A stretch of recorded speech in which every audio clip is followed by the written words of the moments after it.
The Odyssey has been receiving a lot of criticism from both, right-wing politics and left-wing politics. And it's interesting because the movie is smashing it in the box office. But I don't want to talk about politics. I'm here to try and convince you of something that you maybe haven't heard before. I'm trying to convince you that the Odyssey is in fact a Christian movie, whether Nolan intended it or not. So let me explain this. Right, the moral framework that the Odyssey is based on, the movie, is different from the source material. And people get upset about this. But I think it's for a very good reason that Nolan has changed that. And it's because our moral sensibilities are so far removed from the original Odyssey that a story that glorifies what the original story glorifies would be quite jarring to us.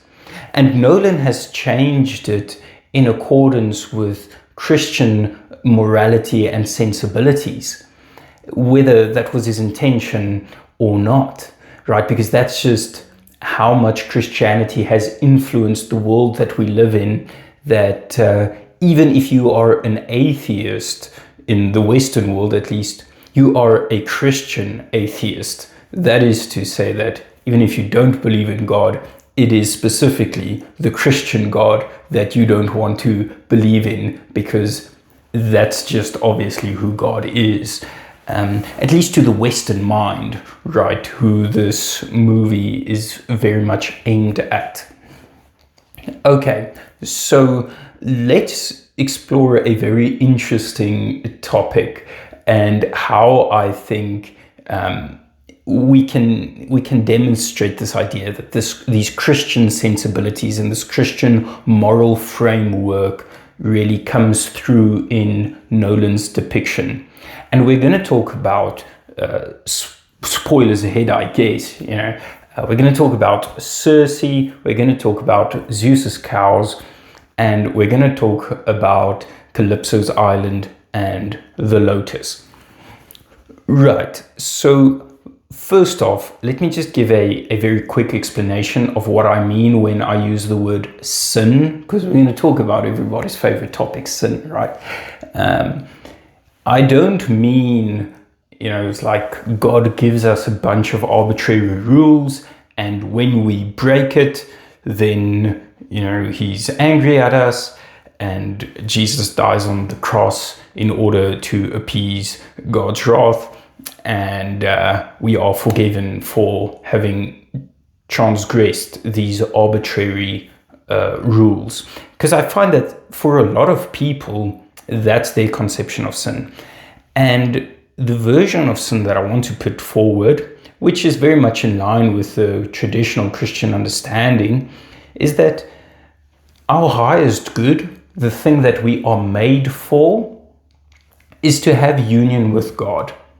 And sin is the thing that causes separation with God, that causes a break in the relationship.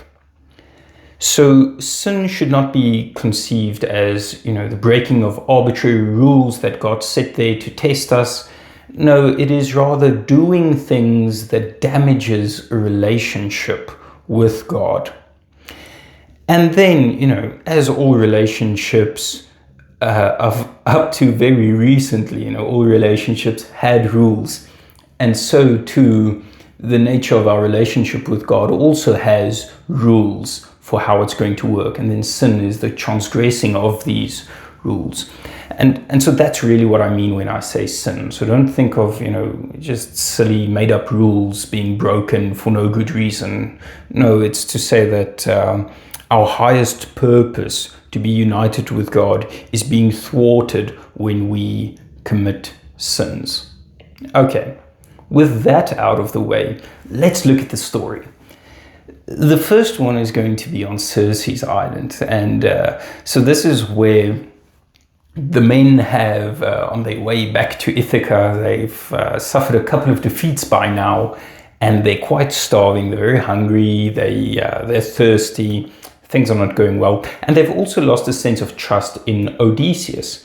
And so while they're on their ship, they see this house on top of a hill, and they decide that, okay, they're going to look for some sustenance there. And as they land on the beach, the crew sort of turns on Odysseus, and they force him in this position between either forcing them to commit mutiny by killing him, or he should just voluntarily stay at the ship, in which case, everything's fine, even though, they've technically forced his hand. And the men, led by Eurylochus now, they head up to this house on their own after Odysseus decides that, okay, now, he'll chill at the boat, take a bow and arrow and go hunting. And as the men are taking this path up to the house on the hill, they walk past the strangest sight. They see like lions and tigers and all sorts of very dangerous animals, completely subdued and just chilling there, basically. Now, this is strange because these sorts of animals should not be there all together so calmly. These are wild predators. But the men ignore this warning sign, because they're hungry, but these animals are not food. So they go past these animals, and eventually they find the house. They enter it, there's nobody there. And they look for food as they're scouring the place. The lady who lives there comes through the back door. She has a huge fright upon finding all of these warriors in her house. She tries to get away. They catch up with her and they convince her that, look, we're not here to harm you. We're here to just beg for food, basically. We won't do any sort of bad thing, And she's convinced by this, and she says, okay, I'll have some hospitality toward you, and I'll make food for you. But I have a condition, though, and the condition is that you take your armor and your weapons and you leave it out back, because you can't come into my house and sit at my table in your warrior's attire, ready for battle. That's not how hospitality works. And this is a perfectly reasonable request, by the way. This is not a strange thing to request before you invite someone for a meal at your table.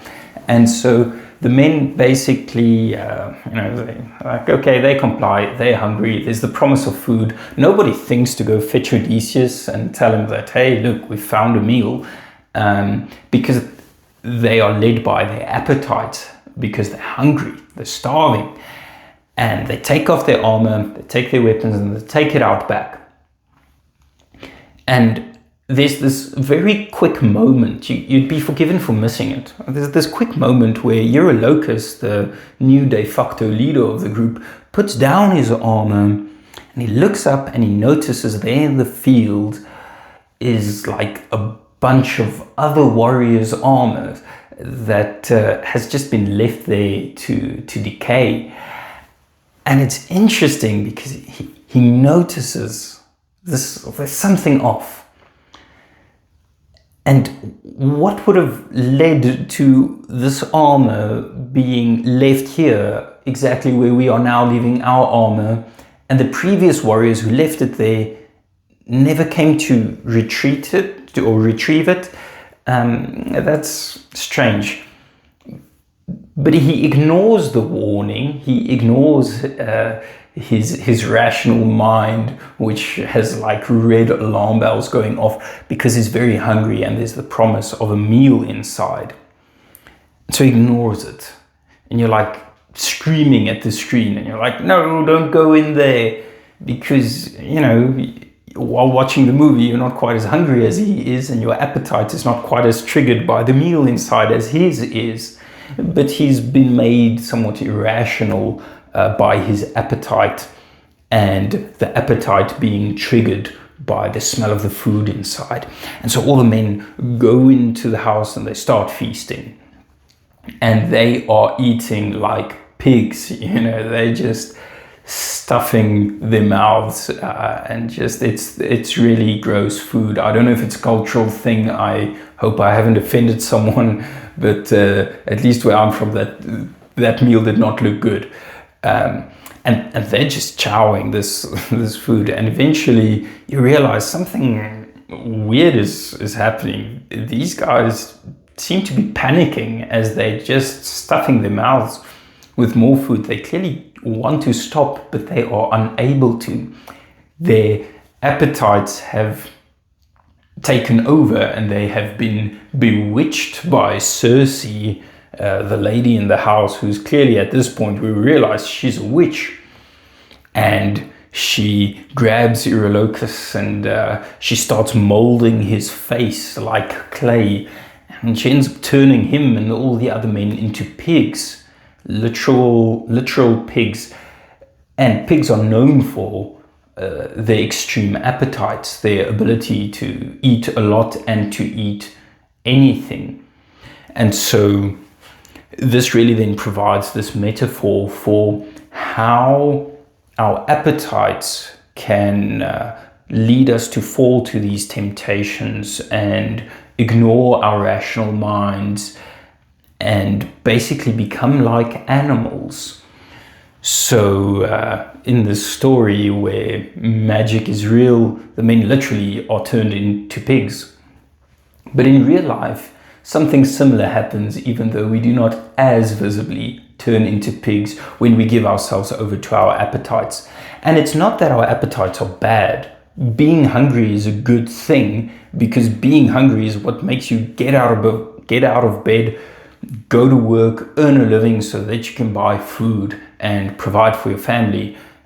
If you never got hungry, if you never needed to eat, who of us would really go to work unless you had just some absolutely amazing job that you really love, right? So our appetites are a good thing. It forces us into action to get the thing that our appetite requires to be quenched.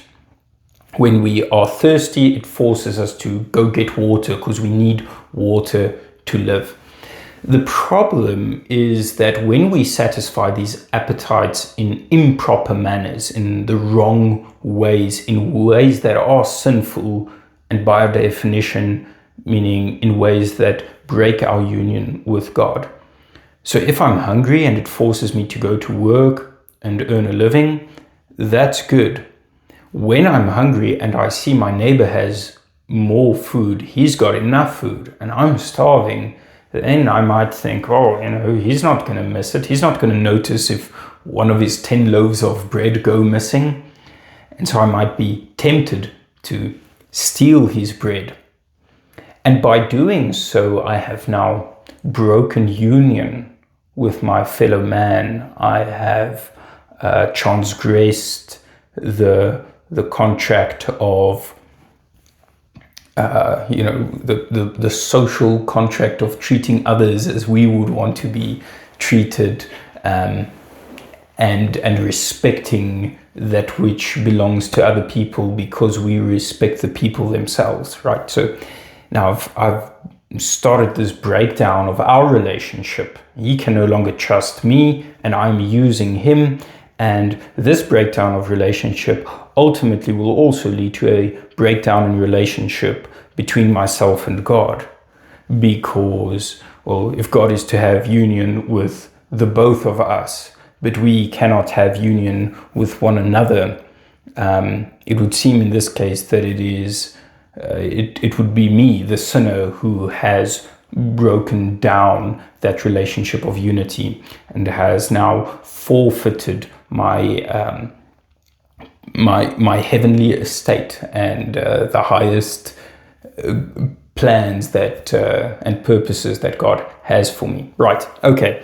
So that's how sin kind of gets us, right? And it turns us into pigs, and that breaks down our humanity, and it turns us into something inhumane, less than we are made to be. Okay. Odysseus in the story, he figures out something's off and he heads to the house. he finds that they're only occupied by Circe and a bunch of pigs. And you see the pigs panicking, and you're hoping he figures out what's going on. But Odysseus is different from his men. He's not so controlled by his appetites. He certainly also has them. He's also just as hungry as they are or were. But he's in control of his appetites, and his rational mind is not being suppressed. He is a man in control of himself, and this allows him to notice the warning signs and to heed them. He is able to figure out what's going on and eventually broker the release, negotiate the release of his men and their transformation back to humans. And there's something very interesting in this metaphor, because it also shows how sometimes when we are so given over to our appetites that we really need someone from the outside to have pity on us and to try and get us out. Right? You'll see this in like how AA is structured. You need a sponsor. You need someone outside of yourself who's there to really help you get out of the addiction. And one of the steps is also, we have to acknowledge some sort of higher power. Usually it's going to be God. But even if you're an atheist going through AA or NA or whatever it is, you still have to acknowledge something higher than yourself, be that nature or chance or whatever. You need something that's higher than you, that's there to really pull you out of it. And we need that. We need that when we have given ourselves over to these instincts, to the animal that is in us, right? And it's not that it's a bad thing to be an animal. We are mammals at the end of the day. But it is a bad thing when that is the most prominent part of who we are, when that is the highest part of who we are. Our rational mind, that which separates us from the beasts, that must always be in control, that must be in the driving seat, and otherwise we become animals. Okay, so the men are turned back into men and they head off to the next scene. I might want to just bring us back for a moment and just mention this maybe too quickly, but there's also something that we notice with Circe, where clearly previous men that came through there actually did maybe abuse her or harm her in some way, stole her food or something worse. We don't necessarily know, but there is maybe a valid reason for her not to trust men and to see all men as pigs, and therefore try to turn them into pigs. But it's also just to show that whoever these previous men were that abused her hospitality, that they've actually now their sin has now caused Circe to fall into something and become the sort of person that is very isolated. And that's how sin isolates us. And we find out that, she's even transformed her sister into a crow, because she has become incapable of relationship. She has become incapable of union. And there's a lot to think about there and explore, and it's a bit besides the point right now. So I'll leave you to think about that one. Okay, back to our men on the ship, and they're heading off, and there's this warning that was just given to Odysseus, where it's basically warned, look, there's going to be this island, and there's going to be cows on the island, and it's going to be Zeus's cows. Whatever you do, don't slaughter the cows. If you slaughter the cows, everybody dies. And so Odysseus, eventually they find the island with the cows, and Odysseus is trying to prevent his men from going to the island with Zeus's cows. And they're trying to convince him that, no, look, we're not going to, we won't do it. We won't slaughter the cows. We'll just stop at the island, look for sustenance, and we'll find it, and then as soon as the wind turns, we get off the island and we won't touch the cows, we promise, even though they are obviously starving. And Odysseus, against his better judgment, says, all right, fine, we'll stop there. And they scour the island looking for food. They're not able to find anything other than the cows, and the cows roaming around like this huge fat temptation in their face, the forbidden fruit that they know they can't have. But it's interesting how they willingly put themselves in the position where they know that slaughtering these cows will result in their own death. They also know that they will be tempted to slaughter the cows because of their hunger, but they convince themselves that no, we're better than that. We won't do that, even though they've just fallen for a similar trick. But Odysseus, being our hero, in control of himself, he never goes to slaughter a cow. But one night he wakes up and he realizes his men are all gone, and he goes looking for them. And he also notices that the cows also seem to be missing. He goes looking for his men, and he sees in the distance, it looks like, there's a pit with a fire coming out of the pit. And upon arriving at the pit, that's where clearly his men are trying to hide from him as they are feasting on Zeus's cows. They have finally given in to the temptation. Because the wind never turned, and they were never able to leave the island, and eventually the temptation just got the better of them. And Odysseus, obviously very disappointed in them. He's like, look, we need to get off this island right now. And they run to the ship, and the wind turns, and they're finally able to leave the island. But Zeus will have his wrath. His cows have been slaughtered, and the storm that clearly Zeus or someone is causing, right? The storm leads them to the ship breaks in half, and all the men drown on the one end, and Odysseus is led shipwreck on a beach. And it's interesting because it also shows this idea that Odysseus, he wasn't in the wrong on the island with Circe. He wasn't in the wrong on the island with Zeus's cows, but still he too suffers from the sins of his brothers, the sins of those around him. And it shows us something else about sin, and how when we engage in it, we do not only destroy ourselves, but we also destroy those around us.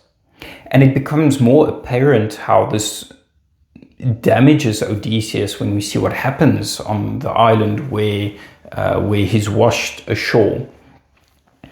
So Calypso, being this nymph goddess portrayed by Charlize Theron, finds him there, and she nurses him back to health. And she nurses him with this lotus flower. And the idea of the lotus flower is that it's a sort of opioid. It's a sort of drug that makes you forget all your pain and suffering and unable to feel bad things, and you live in this perfect bliss. But it makes you forget who you are as well. It makes you forget your mission. It makes you forget where you're heading. And you lose your identity to this bliss. And so the lotus presents this, the lotus and Calypso, to an extent, present this idea of how sin takes us out of ourselves, out of reality, out of our life's mission, and just keeps us occupied with pleasure. Right, so I mean, anybody who's ever, known someone that maybe has like a gambling addiction or a drug addiction or alcohol or pornography or whatever you want to call it, you'll see that people are running away from reality. They're trying to hide from their burdens. They're trying to hide from their pain in this thing that provides momentary relief. But it's only momentary, and you have to continue eating the lotus flower in order to receive its benefits of being numbed down. And as soon as you stop eating it, you're going to go through withdrawals and you're going to start feeling all the pain again. Right? And it's interesting as well because Odysseus, he's led into this situation where he was put on the lotus flower. Calypso starts nursing him with this before he's even aware of what's going on. He's not really voluntarily taking it at first. Eventually, he does become dependent. And that just shows that, even Odysseus, our hero, who was able to persevere through all these other trials and come out the better man, not giving in to these temptations, when the situation is severe enough, when the circumstances are powerful enough that it's out of your control, even such a man as Odysseus can be led into this situation where he has become dependent on something to keep him, subdued, and to keep reality itself at bay in his own experience. So eventually, Odysseus has to get off of the lotus flower and engage with reality again.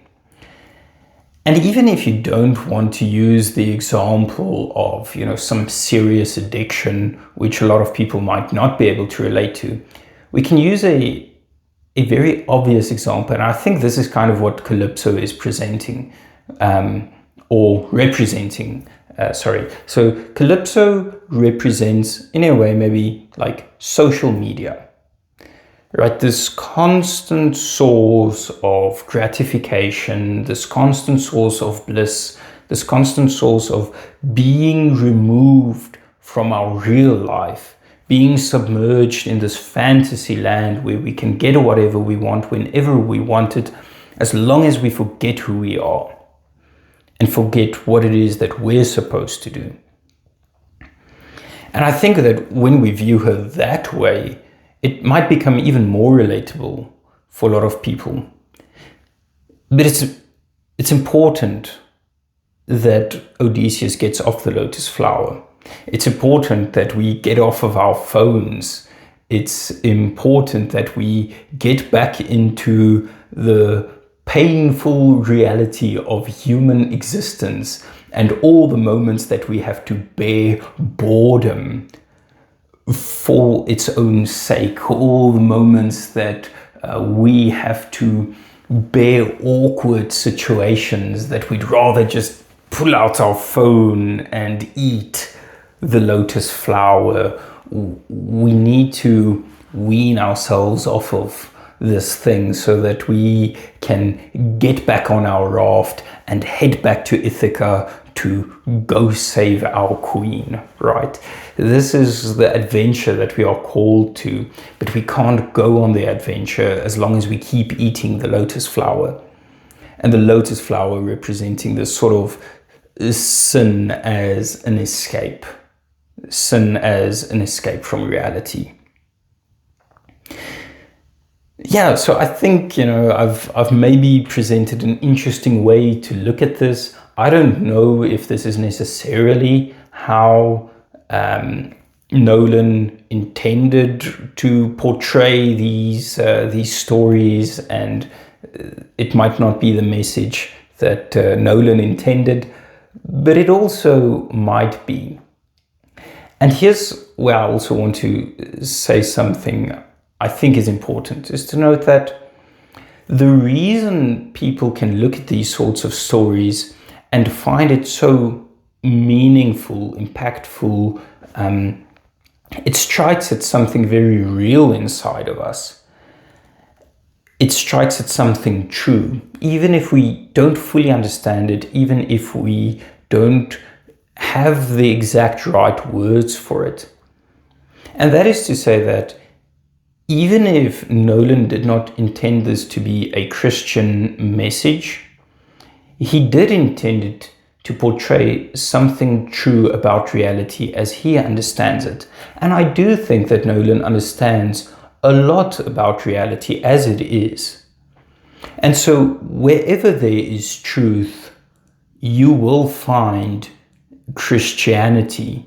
Wherever somebody is telling us a story that is showing us what reality is, that story will also be a Christian message, because the truth and Christianity are really the same thing.